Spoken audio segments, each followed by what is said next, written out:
Hey everybody, welcome back. Welcome back. Good morning. It's early. It's early. I gotta go, so we gotta do it. This is called Chapter 13, Ames Crossing.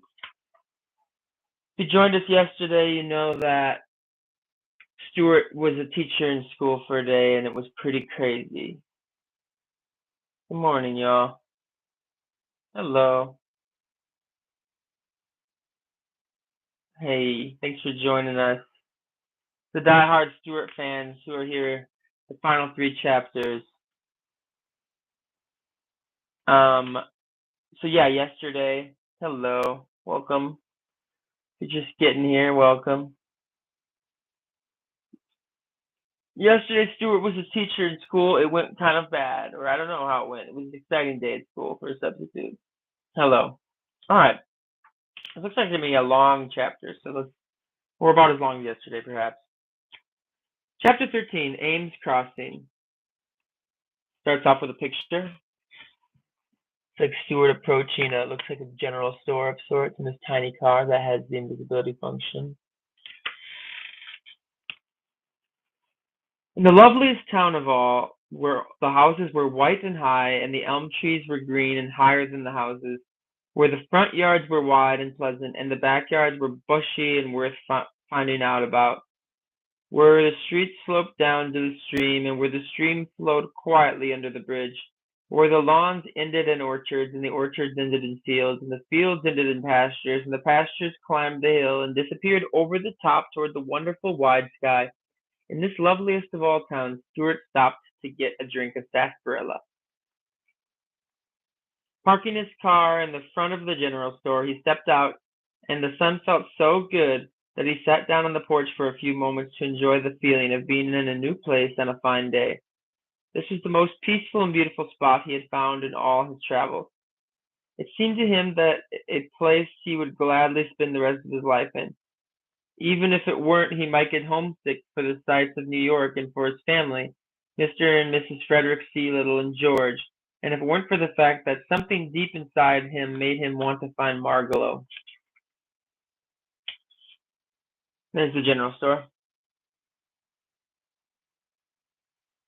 Um, After a while, the storekeeper came out to smoke a cigarette, and he joined Stuart on the front steps.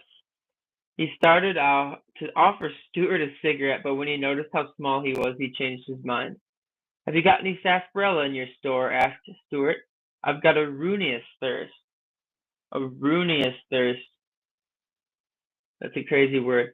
"Certainly," said the storekeeper.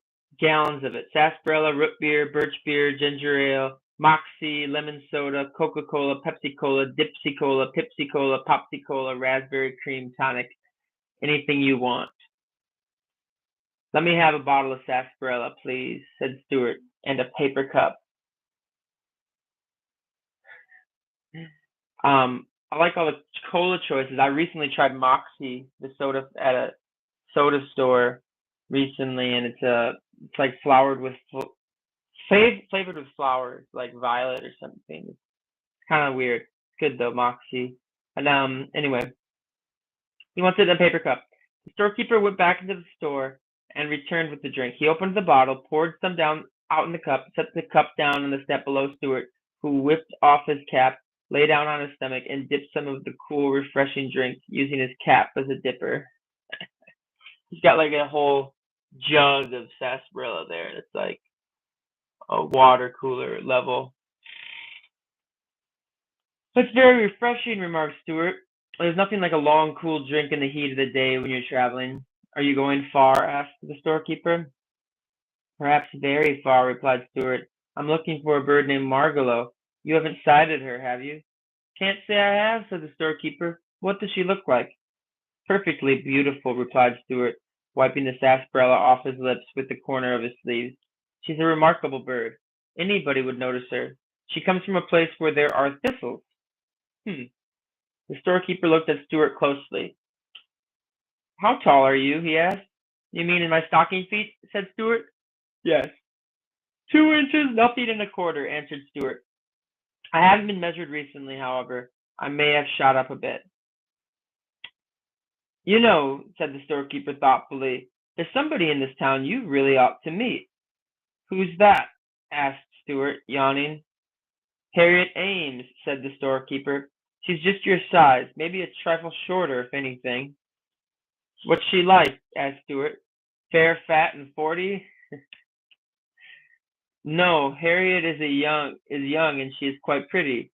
She is considered one of the best dressed girls in this town, too. All her clothes are tailored specifically for her. That's so, remarked Stuart. Yes, Harriet's quite a girl. Her people, the Ameses, are rather prominent in this town. One of her ancestors used to be the ferryman here in the Revolutionary days. He would carry anybody across the stream. He didn't care whether they were the British soldiers or American soldiers as long as they paid their fare. I guess he did pretty well. Anyway, the Ameses have always had plenty of money. They live in a big house with a lot of servants. I know Harriet would be very much interested to meet you. That's very kind of you, replied Stuart, but I'm not too much of a society man these days. Too much on the move. I never stay long anywhere. I blow into a town and I blow right out again. Here today, gone tomorrow. A will o' the wisp. The highways and the byways are where you'll find me, always looking for Margalo. Sometimes I feel that I'm quite near to her and that she's just around the turn of the road. Other times I feel that I'll never find her and never hear her voice again, which reminds me, it's time I was on my way. Stuart paid for his drink, said goodbye to the storekeeper, and drove off. But Ames's Crossing seemed like the finest town he had ever known, and before he reached the end of the main street he swerved sharp left, turned onto a dirt road, and drove down to a quiet spot on the bank of the river. That afternoon he swam and lay on his back in the mossy bank, his hands crossed under his head, his thoughts returning to the conversation he had with the storekeeper. Harriet Ames, he murmured. Here's Stuart in the moonlight on the bank of the river. I guess that's what that is. Um, this is not the prettiest rat in town. This is we're about to find out, but um,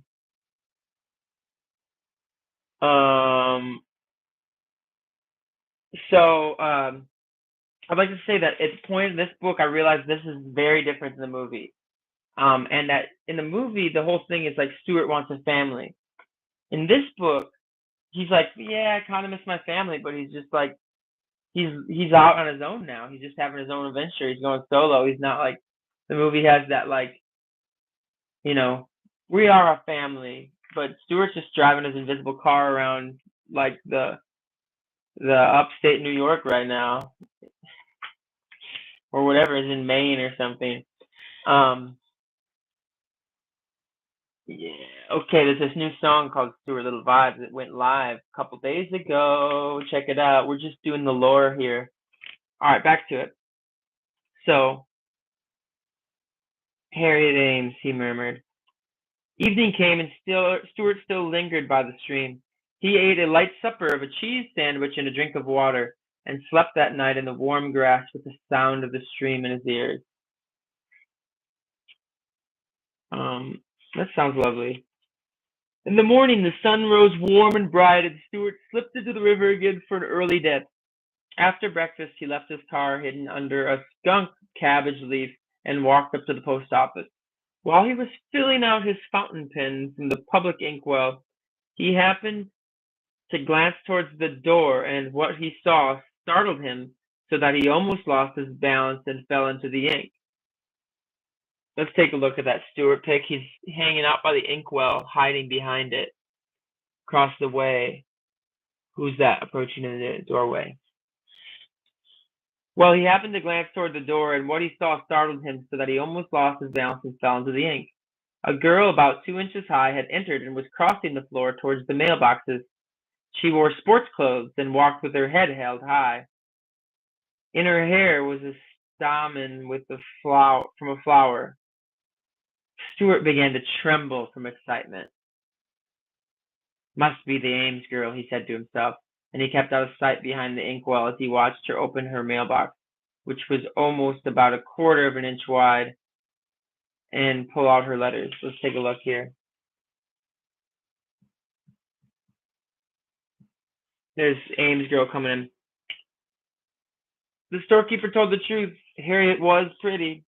And of course, she was the only girl Stuart had ever encountered who wasn't miles and miles taller than he was. Stuart figured that if two of them were to walk along together, her head would come a little higher than his shoulder.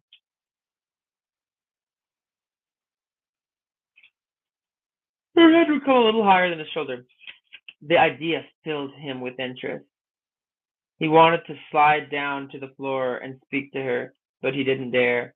All his boldness had left him, and he stayed hidden behind the inkwell until Harriet had gone.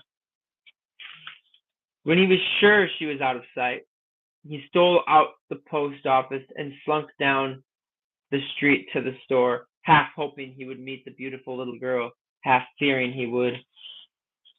"Have you ever engraved stationery?" asked the storekeeper. "I'm behind on my correspondence." The storekeeper helped Stuart up onto the counter and found some letter paper for him. Small paper marked with the initial L. Stuart whipped out his fountain pen and sat down against a 5-cent candy bar and began to write a letter to Harriet. There's a 5-cent candy bar. Oh, shopkeeper is very nice.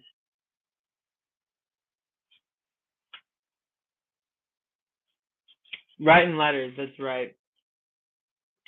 "Dear Miss Ames," he wrote, "I am a young person of modest proportions. By birth I am a New Yorker, but at the moment I am traveling on business of a confidential nature. My travels have brought me to your village. Yesterday the keeper of your local store, who has an honest face and an open manner, gave me a most favorable report of your character and appearance." At this point in the letter, Stuart's pen ran dry from the long words, and Stuart had to get the storekeeper to lower him headfirst into a bottle of ink so he could refill the pen. And then he went back to letter writing. That's him getting dunked, refilling his thing. Pen. "Pray forgive me, Miss Ames," continued Stuart, "for presuming to strike up an acquaintance on so slender an excuse as our physical similarity. But of course the fact is, as you yourself must know, there are very few people in this world who are only 2 inches in height. I say 2 inches. Actually, I am somewhat taller than that. My only drawback is that I look something like a mouse. I am nicely proportioned, however. I am also muscular beyond my years. Let me be perfectly blunt. My purpose in writing this brief note is to suggest that we meet. I realize that your parents may object to the suddenness and directness of my proposal, as well as to my somewhat mouse-like appearance. So I think it probably might be a good idea if you just didn't mention the matter to them. What they don't know won't hurt them. However, you probably understand more about dealing with your father and mother than I do, so I won't attempt to instruct you, but will leave everything to your good judgment. Being an outdoors person, I am camped by the river in an attractive spot at the foot of Tracy's Lane. Would you care to go for a paddle with me in my canoe? How about tomorrow afternoon toward sundown, with the petty annoyances of the day, when the petty annoyances of the day are behind us, and the river seems to flow more tranquil, the river seems to flow more quietly in the long shadows of the willows. Willows? These tranquil special evenings are designed by special architects for the enjoyment of boatmen. I love the water, dear Miss Ames, and my canoe is like an old and trusted friend. Stuart, I forget, in the excitement of writing Harriet, that he did not own a canoe. Stuart forgot in the excitement of writing Harriet that he did not own a canoe. I feel like Stuart is this is where it gets interesting because Stuart's sliding into the DMs here with Miss Ames, but he is a mouse, right? And Miss Ames is like a small person, like a tiny person. Um, so I don't know what that means. So I don't know.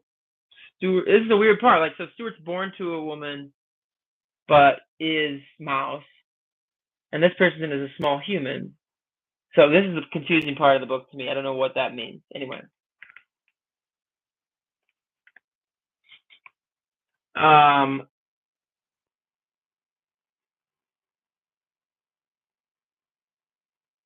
Stuart forgot in the excitement of riding here that he did not own a canoe. My canoe is like an old trusted friend. I like how he really sells it. If you wish to accept my invitation, be at the river tomorrow at about 5 o'clock. I shall await your arrival with all the eagerness I can muster. And now I must close this offensive letter and catch up with my affairs. Offensive letter.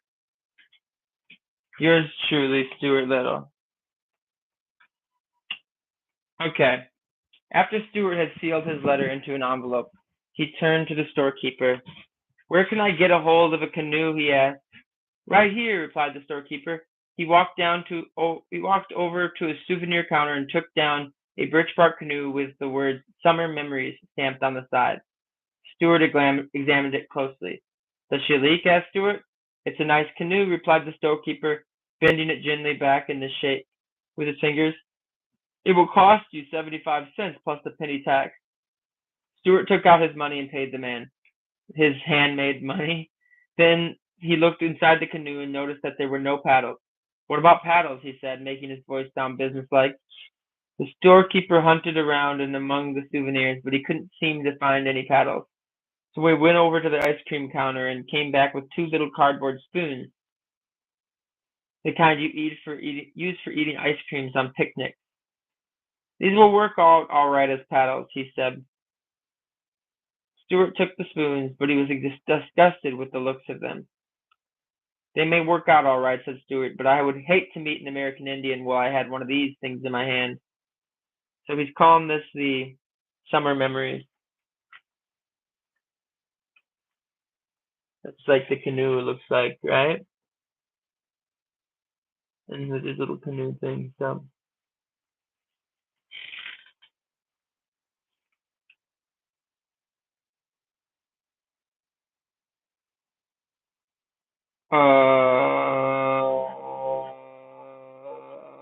Okay. Sorry, y'all. I would hate to meet an American Indian when I had one of these in my hand. All right. The storekeeper carried the canoe and the paddles out in front of the store and set them down in the street. He wondered what this tiny boatman would do next, but Stuart never hesitated. Taking a piece of thread from his pocket, he lashed the paddles to the thwarts, swung the canoe lightly up on his head, and walked off with it as calmly as though he were a Canadian guide. He was very proud of his ability with boats, and he liked to show off. He was a good boatman, we know. Okay, y'all. Bro, where is my dad? Seems fitting for a mouse, but a person like that's the never. He is strong. He's thick with muscle. Well, guys, thanks for tuning in today. That was chapter 13, in which Stuart basically wrote a letter of intent to Ames. What was her name again? Something Ames. Sorry, I forgot the first name. Miss Ames. Harriet Ames, whose great grandfather, started the town by giving ferry rides to the British soldiers and the American soldiers. And oh, I'm so sleepy. Thanks for coming in. We got 2 more days. Last chapter, we're gonna see how chapter 14 is called An Evening on the River. So I'm curious to see how what happens on the river. And then so 2 chapters to go. Thanks for sticking with me. We got, I don't know what time I'll read it tomorrow. Maybe probably earlier in the day. So yeah. Thanks, y'all. Bedtime stories, if you're on the other end of the world. Or you can save it and it'll go upload live and you can watch it tonight. Thanks, y'all, for tuning in. Goodbye. Love y'all. We'll see you soon.